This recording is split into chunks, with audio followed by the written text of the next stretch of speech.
79ാം സ്വാതന്ത്ര്യദിന ആഘോഷങ്ങളുമായി ബന്ധപ്പെട്ട് വിപുലമായ പരിപാടികളാണ് ഇന്ത്യൻ നേവി ഒരുക്കിയിരിക്കുന്നത്. നേവി ബാൻഡോടുകൂടി ആഘോഷങ്ങൾക്ക് തുടക്കം കുറിച്ചു.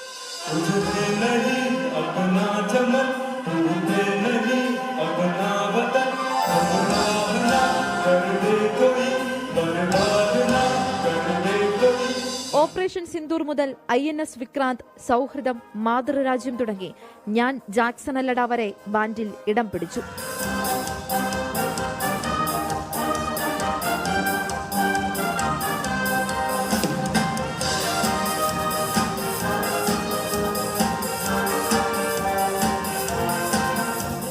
Ernakulam fine arts society hall, Payyanur, fort Kochi തുടങ്ങിയ ഇടങ്ങളിലാണ് പരിപാടി സംഘടിപ്പിച്ചത്. പൊതുജനങ്ങൾക്ക് സൌജന്യമായി ബാൻഡുമേളം ആസ്വദിക്കാൻ കഴിയുന്ന രീതിയിലാണ് പരിപാടി ഒരുക്കിയിരുന്നത്.